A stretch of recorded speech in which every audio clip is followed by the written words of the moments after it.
books was in. The books are in. Yep. They in.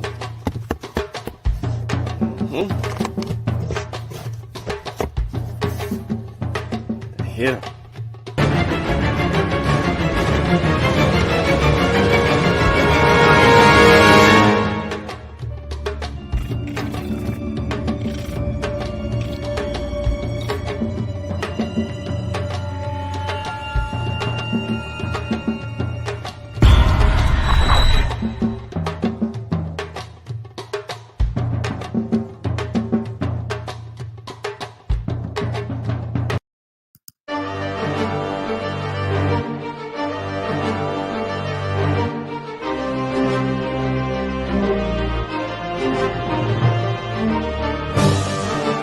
Log in to KofiPaisaTV.com and get Spears of the Mossy Volume 1 by Kofi Paisa Research Team, from Spears the Pen Volume 2 by Kofi Paisa Research Team, Spiritual Combat Volume 3 by Kofi Paisa Research Team, One Night Before Bed by Any Harek Shun Kalfani, Kalawa's Trip to the Motherland by Kofi Paisa, From Cocaine to Consciousness by Any Harek Shun Kalfani, As I Learn, We All Learn by Kofi Paisa.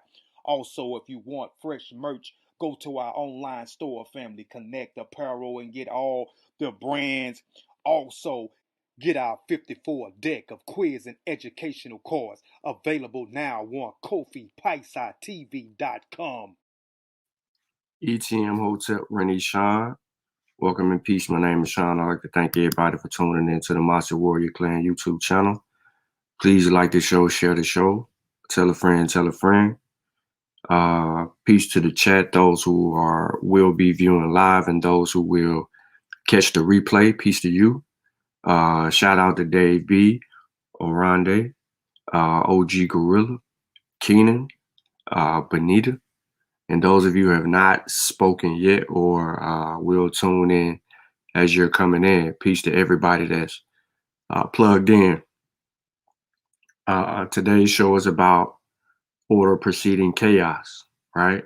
That's something we learned from the Remech, the Egyptians, basically restoring law and order. So before we get going, man, I want to go ahead and I want to share my screen.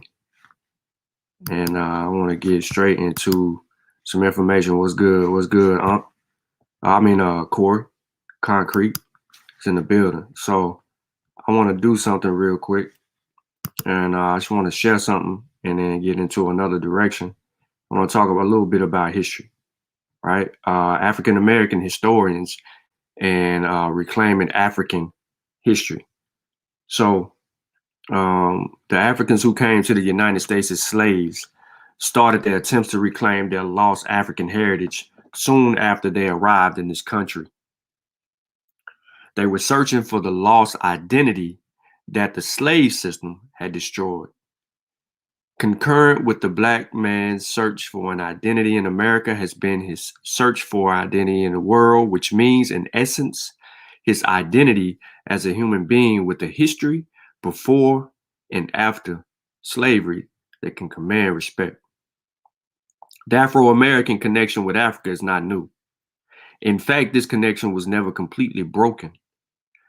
Africa consciousness, in varying degrees, good and bad, has always been a part of the psyche of the African people in forced exile in South America, the Caribbean islands, and in the United States. There's always been a conflict within the Black Americans' Africa consciousness.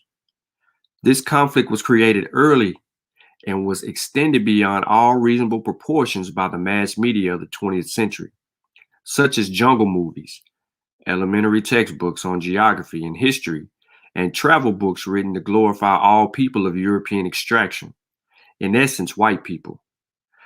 These distorted images have created both a rejection of Africa and a deep longing for the Africa of our imagination, which was our home and the first home of what man has referred to as a civilization. Contrary to a still prevailing opinion, most of the literate Africans in forced exile have always been a positive image of Africa. They have rejected the image of Africa as a backward and barbarous land to the extent that the information was available. The early Black writers and thinkers made every attempt to locate Africa on the map of human geography. They soon discovered that Africa and her people had a history older than the history of their oppressors. They also learned how and why the Europeans came to Africa in the first place, and the circumstances in Africa and Europe that set the slave trade in motion.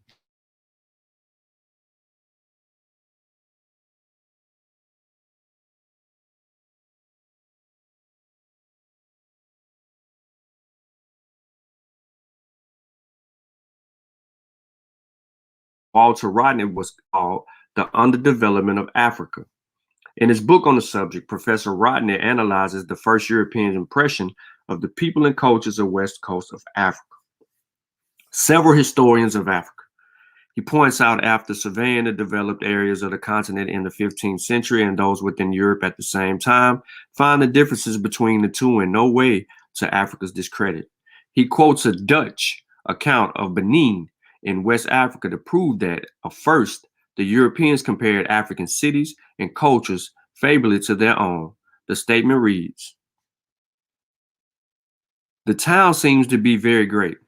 When you enter into it, you go into a great broad street, not paved, which seems to be 7 or 8 times broader than the Wormald Street in Amsterdam. The King's Palace is a collection of buildings which occupy as much space and time as the two of Harlem, and which is enclosed with walls.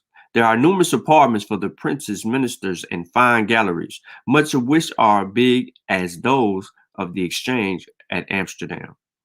They are supported by wooden pillars, encased with copper, where their victories are depicted and which are carefully kept very clean. The town is composed of 30 main streets, very straight and 220 feet wide. Apart from an infinity of small intersecting streets, the houses are close to one another, arranged in good order. These people are in no way inferior to the Dutch as regard cleanliness. They wash and scrub their houses so well that they are polished and shining like a looking glass." In his essay, The African Roots of War, written for the Atlantic Monthly in May 1915, the great Afro-American scholar W.E.B. Du Bois decries the fact that there are those who would write world history and leave out this most marvelous of continents. Particularly today, most men assume that Africa lies far afield from the center of our burning social problems, and especially from our present problem of world war. Yet, in a very real sense, Africa is a prime case of this terrible overturning of civilization.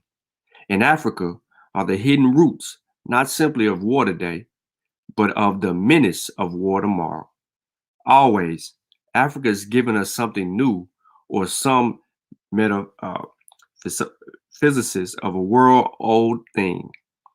On its black bosom arose one of the earliest, if not the earliest, of self-protecting civilizations, and grew so mightily that it still furnishes superlatives to thinking and speaking men.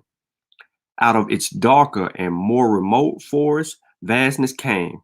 If we may credit many recent scientists, the first welding of iron, and we know that agriculture and trade flourished there when Europe was a wilderness.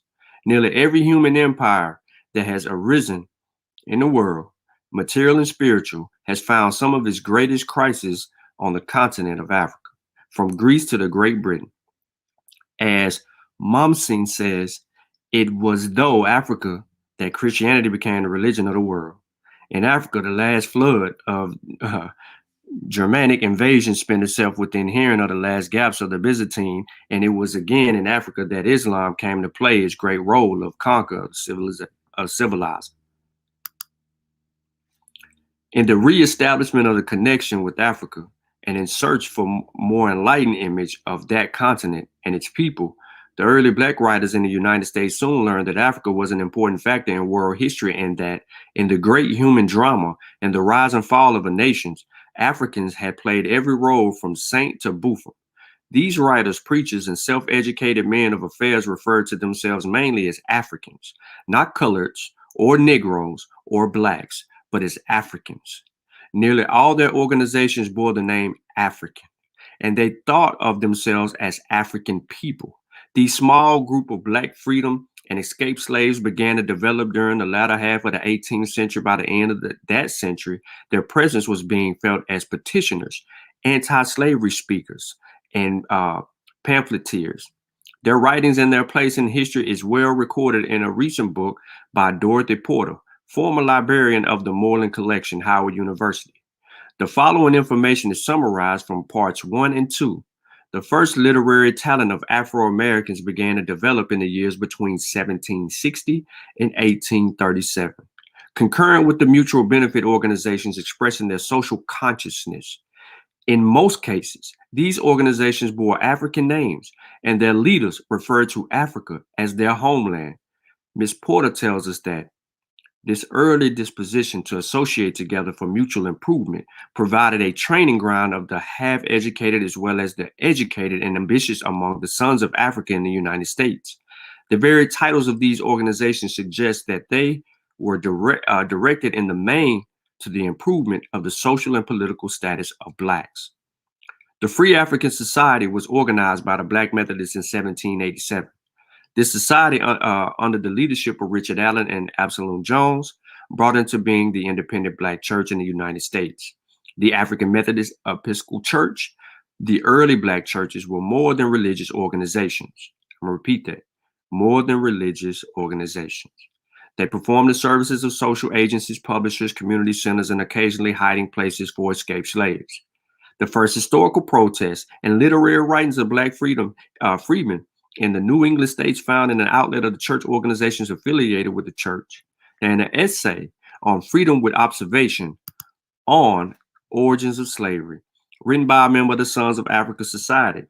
Look that up, Sons of Africa Society, that was formed in 1798. The writer outlines some of the difficulties Blacks were encountering in seeking freedom and expresses appreciation of the people of the city of Saline, Massachusetts, for showing signs of its prohibition of the Africans' freedom.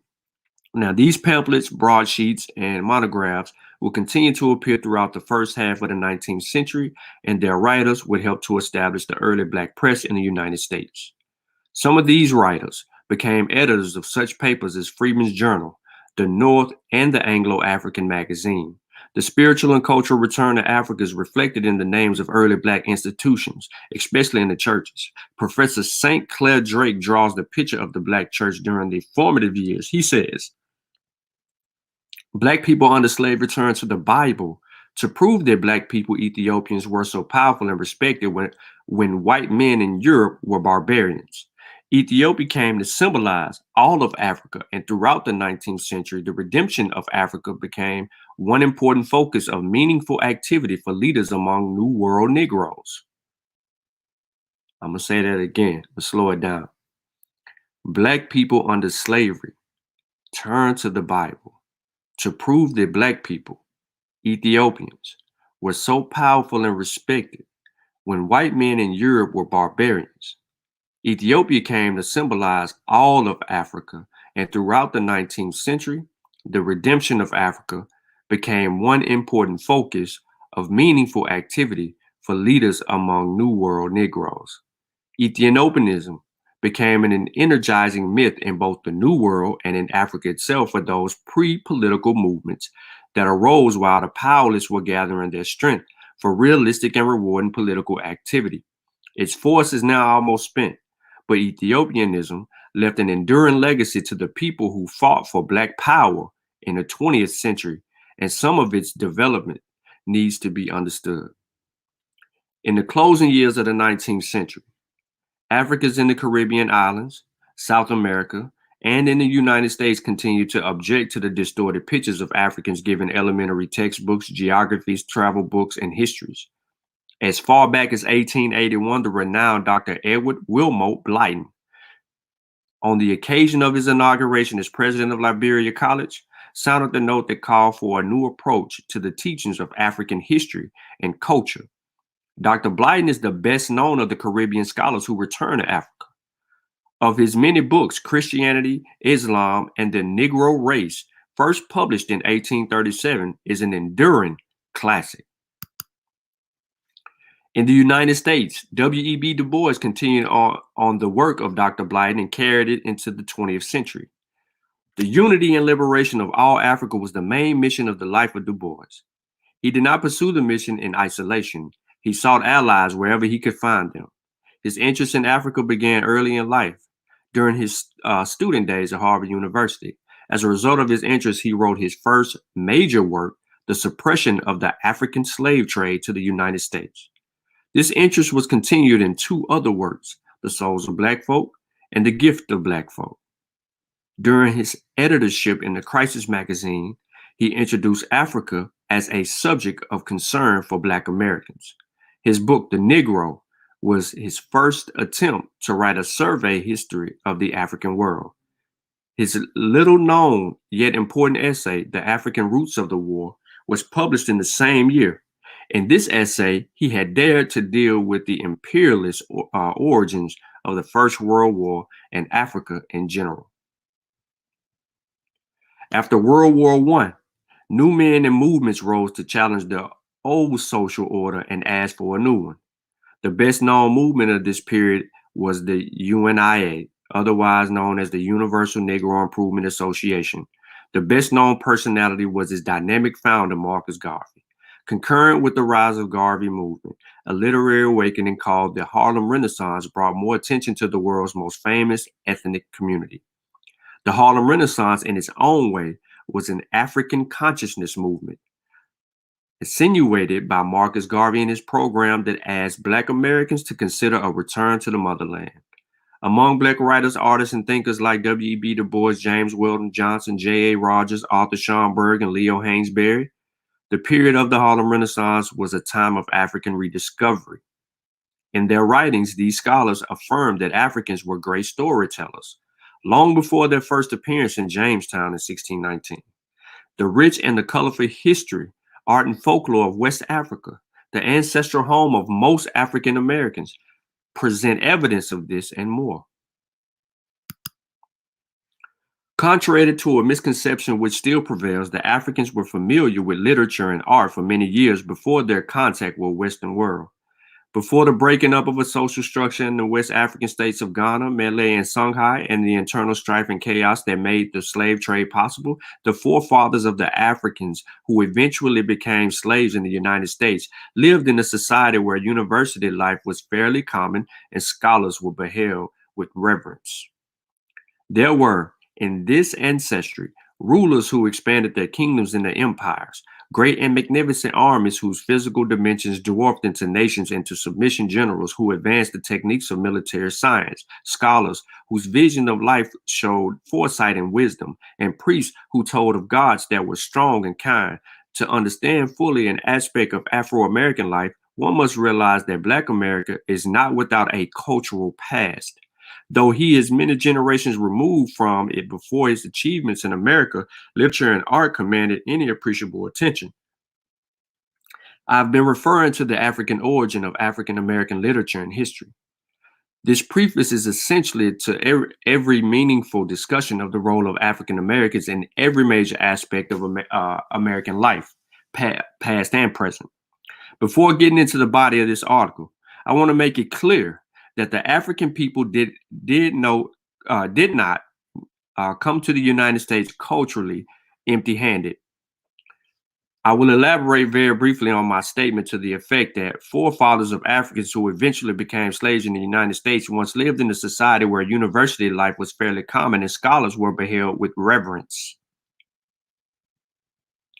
During this period in West African history, ranging from the early part of the 14th century to the time of the Moroccan invasion in 1591, the city of Timbuktu and the University of Sankore in the Songhai Empire were the intellectual centers of Africa.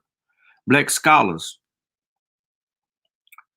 were enjoying a renaissance that was known and respected throughout most of Africa and in parts of Europe. At this period in African history, the University of Sankore was the educational capital of the Western Sudan. In his book, Timbuktu the Mysterious, Felix Du Bois gives us the following description of the period. The scholars of Timbuktu yielded in nothing to the saints and the sojourners in the foreign universities of Fez. Tunis, and Cairo. They astounded the most learned men, Islam, by their erudition. That these Negroes were on a level with the Arabian savants is proved by the fact that they were installed as professors in Morocco and Egypt. In contrast to this, we find that the Arabs were not always equal to the requirements of Saint-Cyr. I will speak of only one of the great black scholars referred to in his book. Ahmad Baba was the last chancellor of the University of Saint-Cyr. He was one of the greatest African scholars of the late 16th century. His life is a brilliant example of the range and depth of West African intellectual activity before the colonial period. Ahmad Baba was the author of more than 40 books. Nearly every one of those books had a different theme. He was in Timbuktu when it was invaded by the Moroccans in 1591, and he was one of the first citizens to protest against the occupation of his beloved hometown. Ahmad Baba, along with other scholars, was imprisoned and eventually exiled to Morocco. During his expatriation from Timbuktu, his collection of 1,600 books, one of the richest libraries of this day, was lost. Now, West Africa entered a sad period of decline. During the Moroccan occupation, wreck and ruin became the order of the day. When the Europeans arrived in this part of Africa and saw these conditions, they assumed that nothing of order and value had ever existed in these countries. This mistaken impression, too often repeated, has influenced the interpretation of African and Afro-American life in the history of over 400 years. The essence of the African consciousness of the writers who were a part of the Harlem Renaissance is contained in a book edited by Elaine Locke of Howard University in essays like The Mind of the Negro Reaches Out by W.B. Du Bois, The Legacy of Ancestral Arts by Elaine Locke, and The Negro Digs Up His Past, of course, by Arthur Schomburg. A creative concern for Africa is shown. When this book was published in 1925, the Association for the Study of Negro Life and History, under the leadership of its founder, Carter G. Woodson, was ending the first decade of its existence. In 1926, he founded what we now know as African American or Black History Week. The phrase Black or African American History Week, taken at face value and without serious thought, appears to be incourageous. At the time, the question did arise: why is there a need for a Black History Week when there is no similar week for the other minority groups in the United States? The history of the United States in a total consists of the collective histories of minority groups. What we call American civilization is no more than the sum of their contributions. The Afro-Americans are the least integrated and the most neglected of these groups in the historical interpretation of American experience. This neglect has made Black History Week a necessity. Most of the large ethnic groups in the United States have had and still have their historical associations. Some of these associations predate the founding of the Association for the Study of the Negro Life and History. Dr. Charles H. Wesley tells us that historical societies were organized in the United States with the special purpose and a view of preserving and maintaining the heritage of the American nation. In 1944, there were a total of 904 ethnic historical societies in the United States and Canada, and an increase of 46% over the 583 listed in 1936. Among these societies were those representing groups whose origins were German, Irish, French, Jewish, Dutch, Spanish, Russian, Norwegian, Swedish, Swiss, and Finnish. The leaders of these historical societies were of the opinion that the history of the United States could not be written from the point of view of adaptation and assimilation, but that the cultural riches brought to the Western world in what has been termed the elements composing the national whole must be studied and appraised before a complete understanding of the American history and American civilization is possible. In the article referred to in the footnote 12, Wesley describes the work of the ethnic historical societies in this manner. It follows the logic that the racial groups must themselves make known the circumstances and incidents attending their migration to America and their life in the New World. They must gather precious records and interpret them, both in language and in the understanding which they have absorbed by natural circumstance of the way of life of their own folk. They possess keys to unlock doors that the bar that way to a full comprehension of the social history of America. Within the framework of these historical societies, many ethnic groups, blacks as well as whites, engaged in those endeavors that would keep alive their beliefs in themselves and their past as a part of the hopes for the future.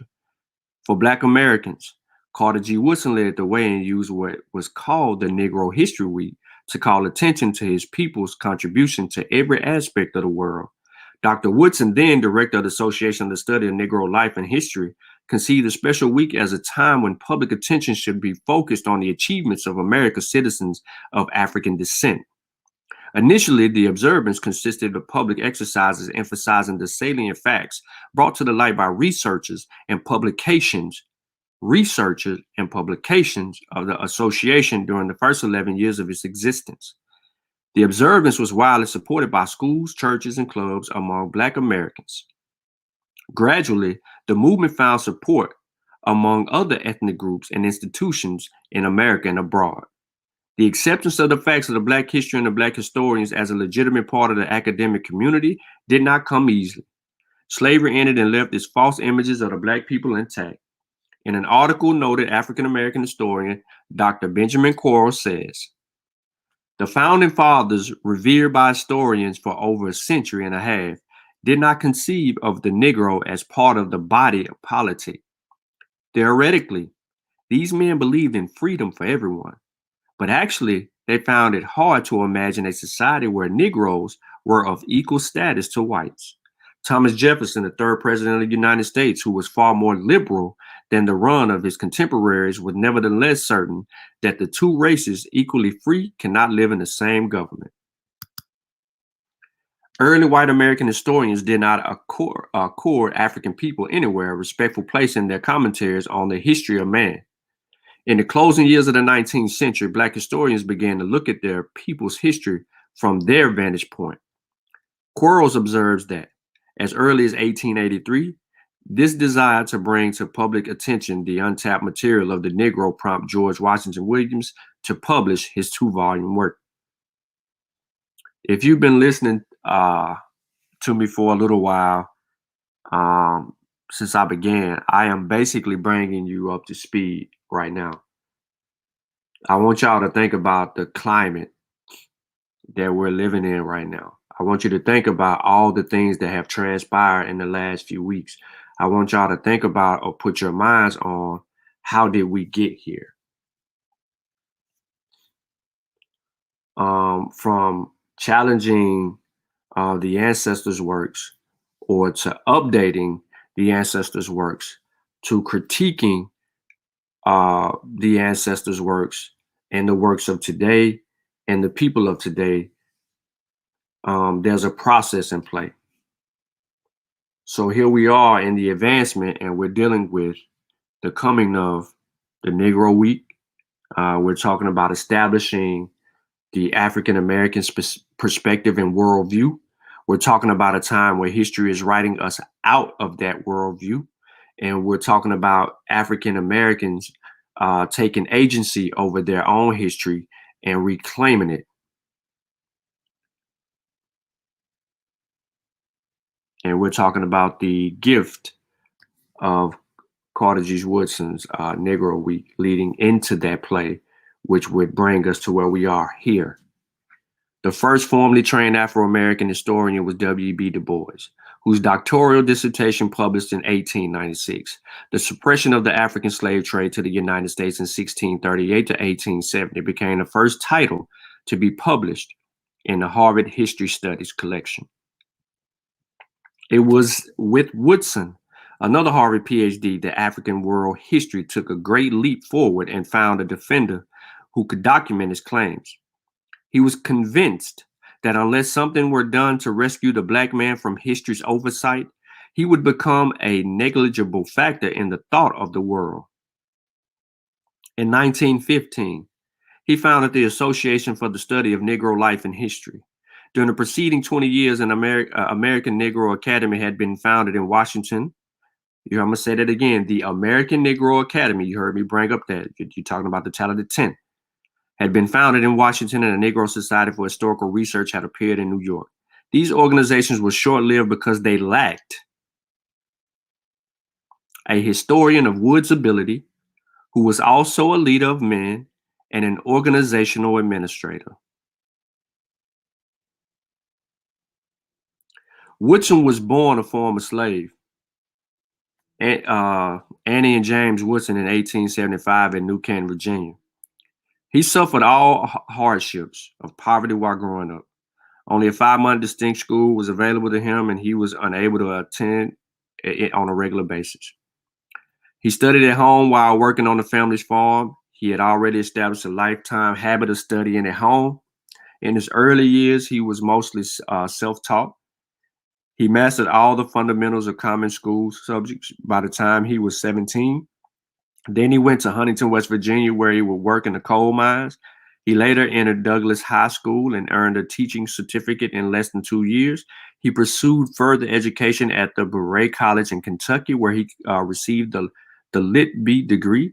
He continued his education at the University of Chicago, where he was awarded a BA and an MA degrees. His travels into Europe and Asia and graduate studies at the Sorbonne in Paris enriched his cultural level for graduate work at Harvard University, where he was awarded the PhD in 1912.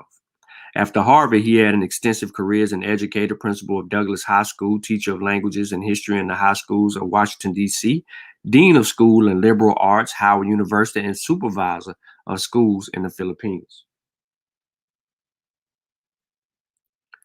The varied experience made Woodson see the need for a special time each year to call attention to his people, contribution to the history and the culture of a country and the world. Thus, Black History Week came into being, which is held each year about the second Sunday in February. The objective being to select a week which will include February 12th, the birthday of Abraham Lincoln, and February 14th, the date Frederick Douglass calculated must have been his birthday. Now, sometimes the celebration can include only one day, in which case the Douglass Day gets preference. The aim is not to enter upon 1 week study of the Black people's place in history, rather the celebration should represent the accumulation of systemic study of Black people throughout the year. I'm gonna run that back. Thus, Black History Week came into being, which is held each year about the second Sunday in February. The objective being to select a week which will include both February 12th, the birthday of Abraham Lincoln, and February 14th, the date Frederick Douglass calculated must have been his birthday. Sometimes the celebration can include only one day, in which case the Douglass Day gets preference. The aim is not to enter upon 1 week's study of the Black people place in history. That wasn't the aim. Rather, the celebration should represent the culmination of a systemic study of Black people throughout the year. After serving many years as a teacher in public schools, Woodson became convinced that the role in his people in American history and in the history of other cultures was being either ignored or misrepresented. After founding the association in 1915, the next year he began a publication of the Journal of Negro History, which has never missed an issue. A chronicle of Woodson, far-reaching activists, must include the organization in 1921 of the Associated Publishers, Inc., to make possible the publication and circulation of valuable books on African people, not acceptable to most publishers. The establishment of History Week in 1926, the initial subsiding of research on Black history, and the writing of many articles and books on Afro-American life and history. He believed that there was no such thing as Negro history.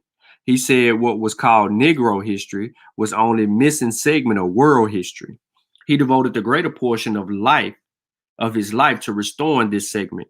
He also realized that once this segment was integrated into school textbooks and taught within respect and understanding, there would no longer be a need for a History Week. He also realized that once this segment was integrated into school textbooks, and taught with respect and understanding, there would no longer be a need for a History Week.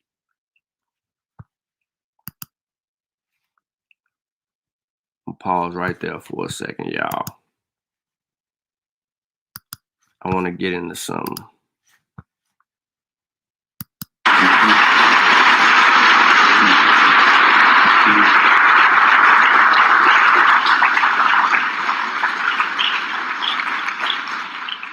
Thank you very much.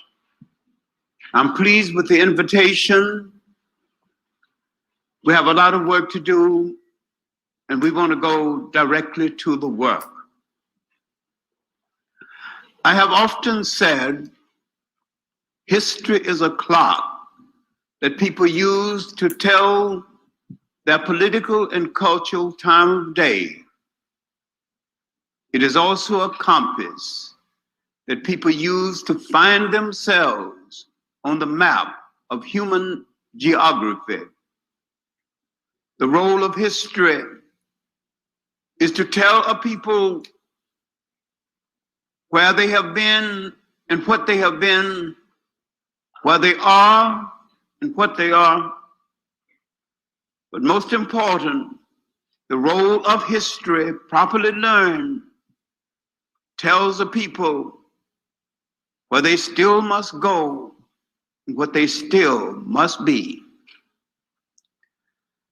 Something has happened to us that we pay little attention to, and we are forever knocking at the door of other people, borrowing cultures, borrowing ways of life inferior to the ones we lost.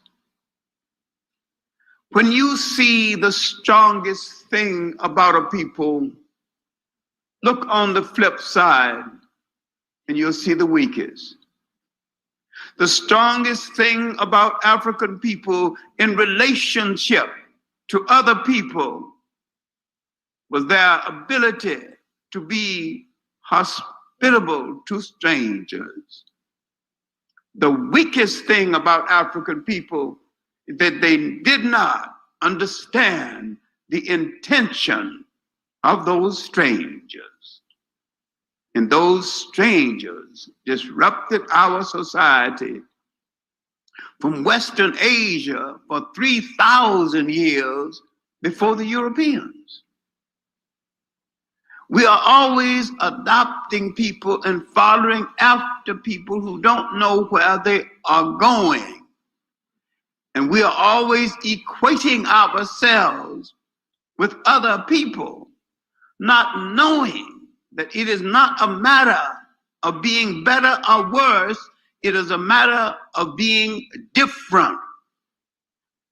Now, I have searched for the definition of African people in the history of the world most of my life, starting with my search in the Bible and with my great-grandmother, who I love as a deity, even to the point, if faith was kind enough ever to show me the true face of God, and it turned out to be Grandmother Mary, all I'm going to do is to shrug my shoulders and say, Grandma, of all the tricks you played on me, this is the greatest. I suspected that you was God all along.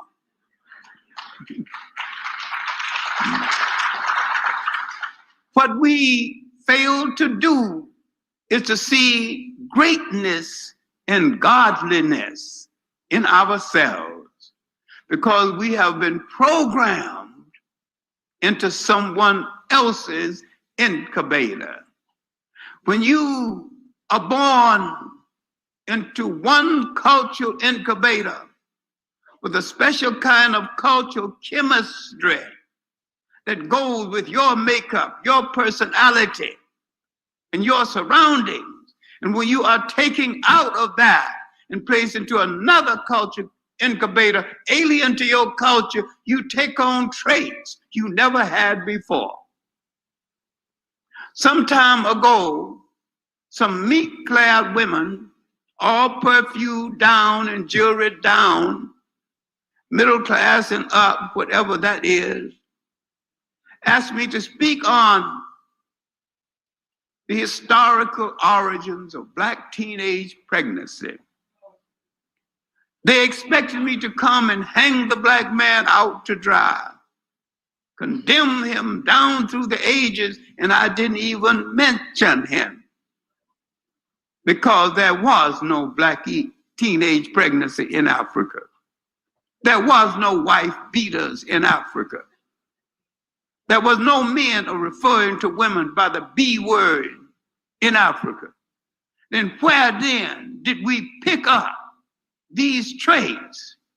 If it didn't come out of our original incubator, we picked it up in the second incubator because the condition in the second incubator influenced our makeup. We became things most unlike ourselves.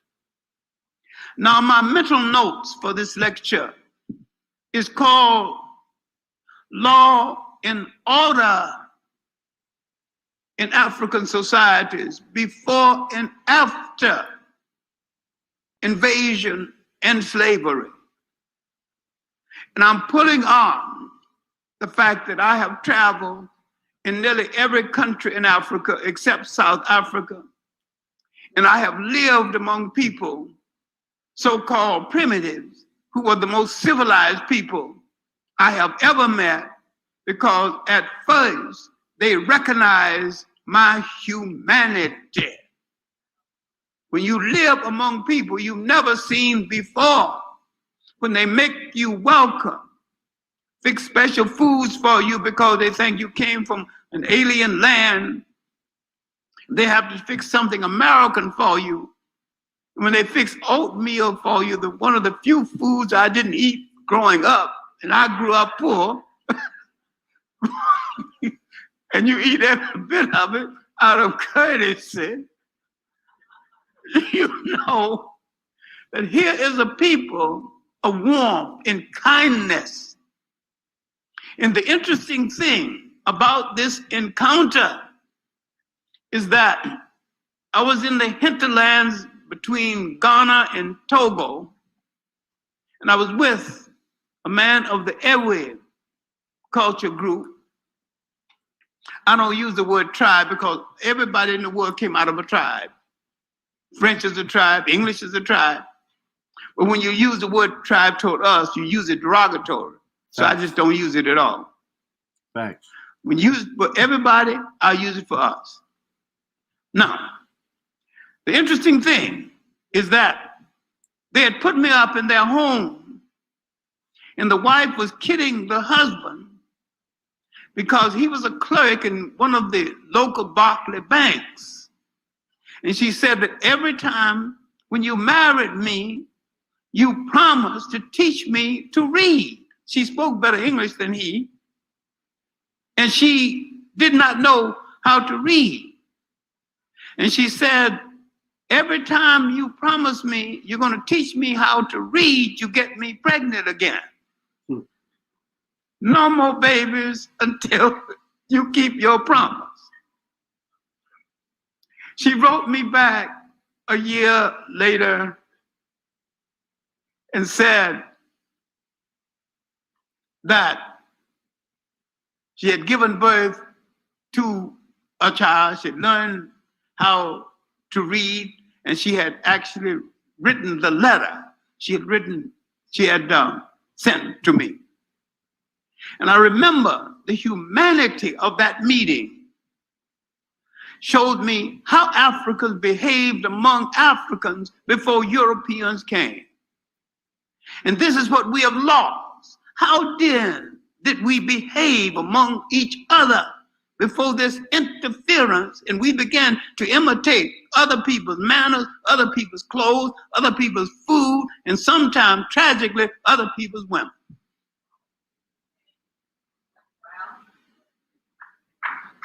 At what point did we become dissatisfied with the people at home because in that second incubator, you lost the original values of the first incubator.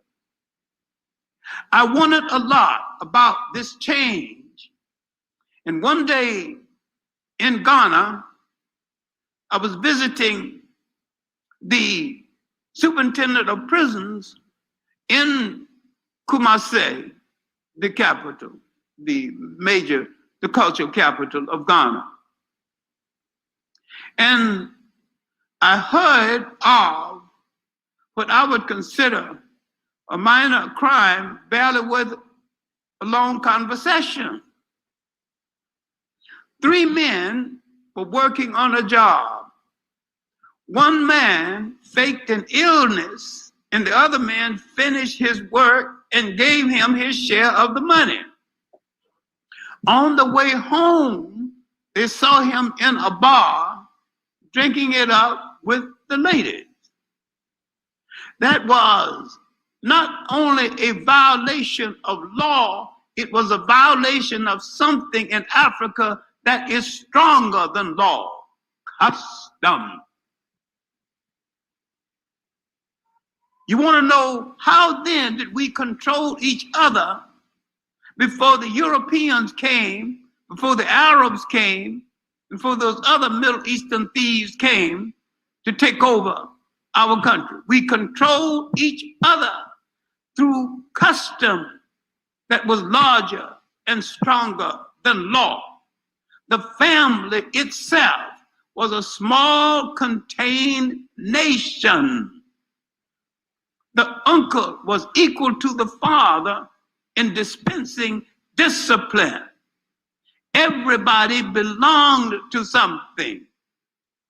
And there was no idleness because everybody had an assignment. And all girls after a certain age had a husband. And if she didn't get one automatically on her own wits and charms, the old ladies and the uncles chose one for her. This might seem unromantic to you, but at least she got one. Do you have one?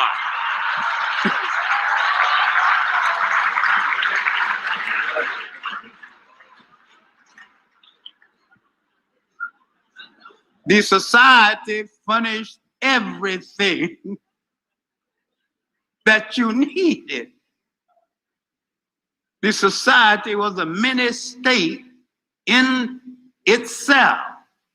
And then some foreign fool and faker had to come along and create the I love you marriage.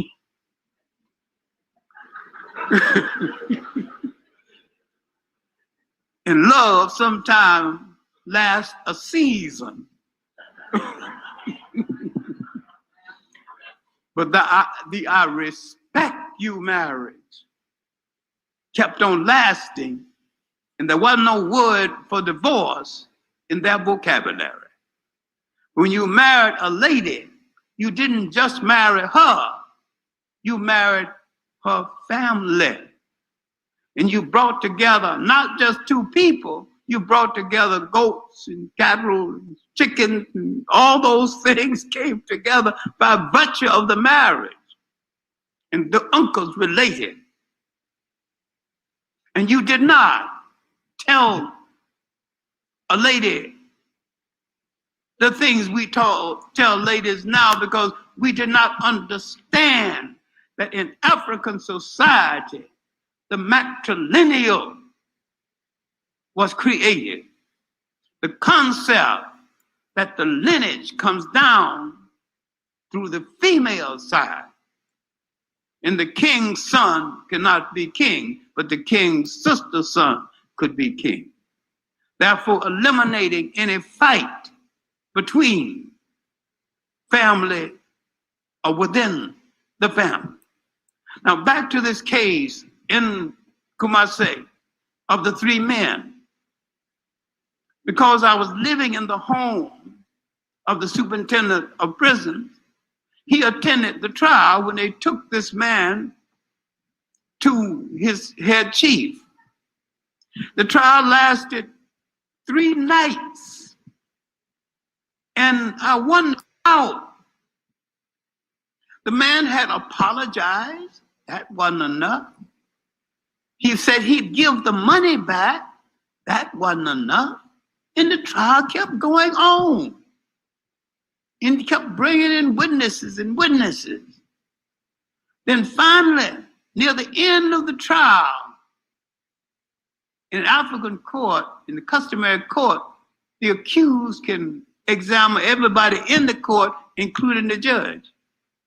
And the case is not over until the accused has called his last witness. The accused called his last witness, his wife. And remember now, if she don't vindicate you, you are guilty as hell. She appealed to the court. She said that he's a generous man. He liked to think of himself as being rich, so he's always setting up the ladies. But he always brings enough food and clothes, money home for the family. He don't forget that, you know. He knows he can spend only so much, then he's got to bring the rest home. So he is, his eyes are weak now. He has been reduced to a child. His mouth is bitter. He has not spoken the truth. He would like forgiveness. But the man said that they would forgive him. But the wife said, that is not enough. You must not only forgive him, but you have to agree to work with him again. Because if those 2 men fail to work with him, he is dishonored. And other men will not work with him. And when they agreed to work with him, he shook their hand and hugged them both and thanked them. Then the wife thanked the court for restoring his honor. What was at stake? I went back to Accra, to the home of Ghana's great lawyer, J.P. Danquah, who had trained in Nkrumah. He was then in the opposition. And I asked him, what was the trial about? And Danquah, a typical school teacher, says, John, you're acting like a Western fool. Don't talk to me like a white man. You should know what the trial was about. So he sent me down into his library, said, read this, read that. Maybe you'll find out. Finally, I read a little pamphlet he wrote called Honor and Obligation in a Canned Society. When I came up, his wife was fixing dinner. He was holding up the dinner for me to find the answer. I said, Dr. Danquah, before the coming of the Europeans, African society was held together by honor and obligation. He said, you got it right now. At last you got the answer. We'll have our dinner now. Honor. Let me run that back for y'all. It just might have went over some people's head.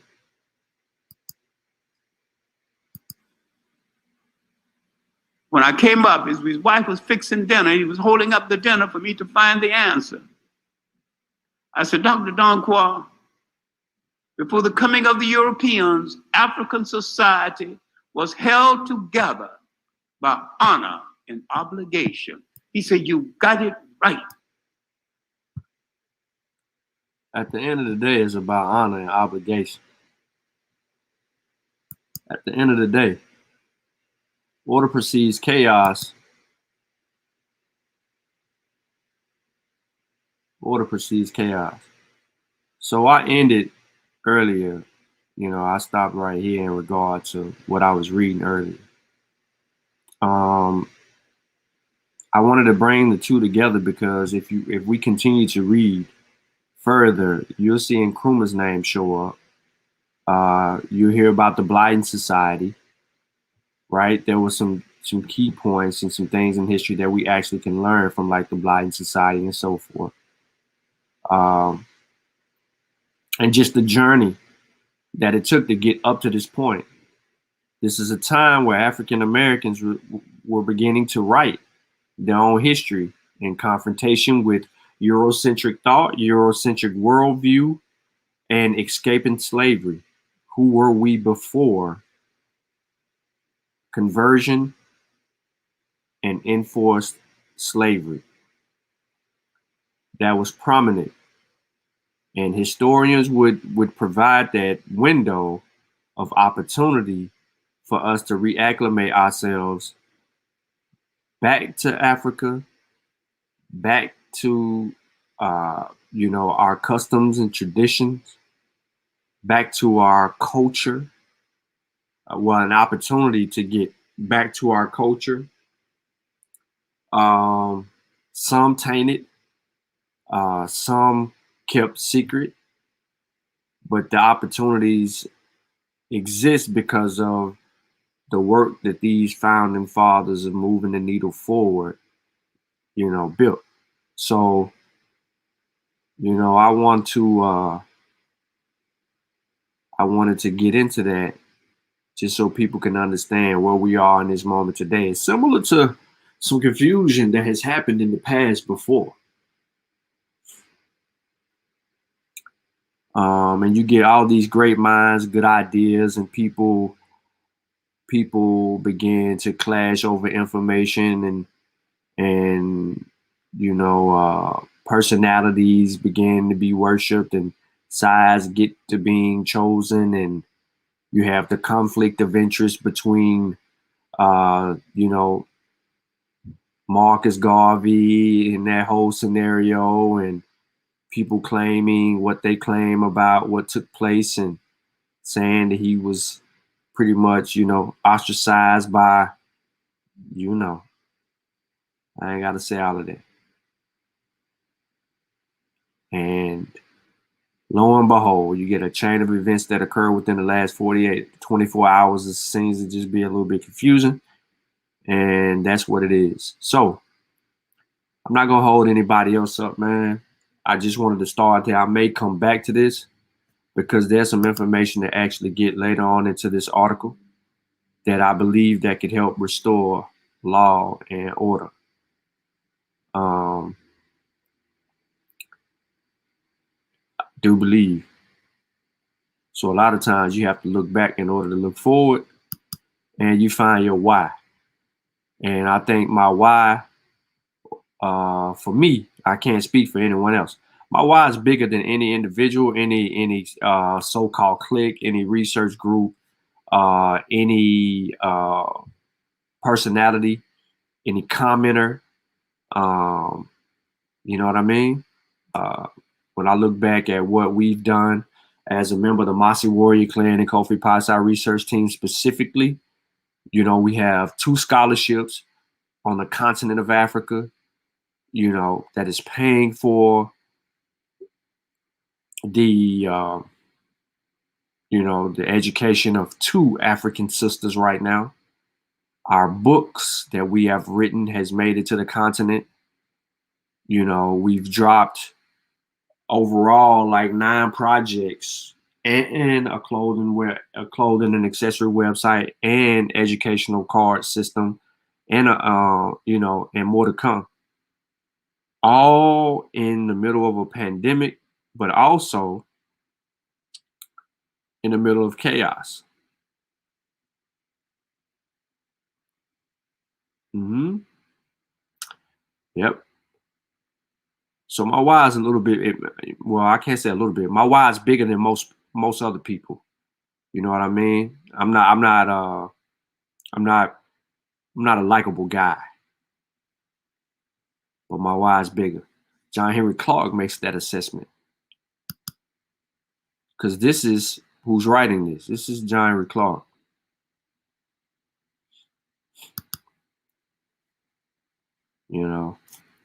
This is his work.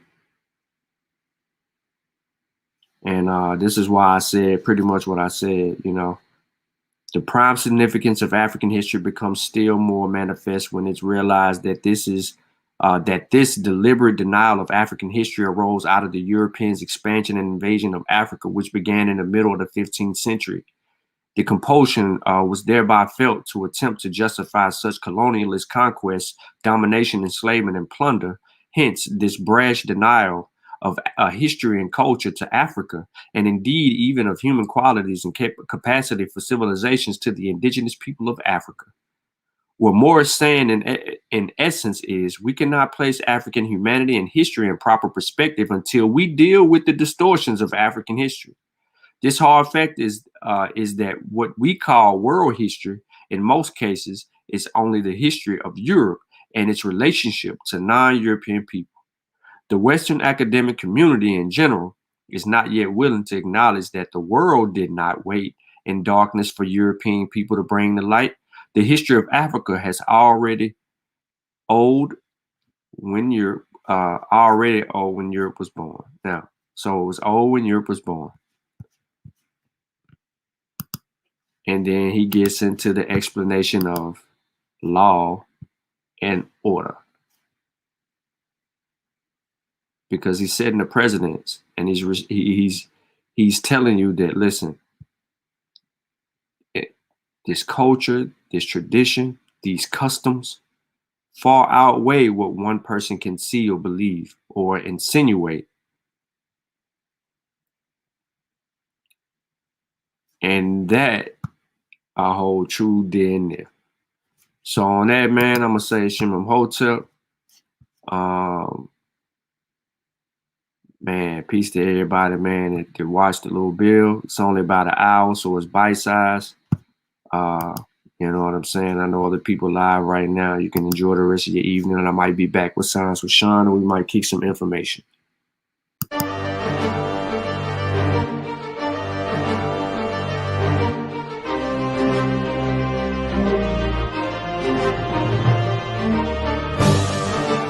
Log in to KofiPaisaTV.com and get Spears of the Mossy Volume 1 by Kofi Paisa Research Team, from Spears the Pen Volume 2 by Kofi Paisa Research Team, Spiritual Combat Volume 3 by Kofi Paisa Research Team, One Night Before Bed by Any Harret Shun Kalfunny, Kalawa's Trip to the Motherland by Kofi Paisa, From Cocaine to Consciousness by Any Harret Shun Kalfunny, As I Learned, We All Learn by Kofi Paisa. Also, if you want fresh merch, go to our online store, Family Connect Apparel, and get all the brands. Also, get our 54 deck of quiz and educational cards available now on KofiPaisaTV.com.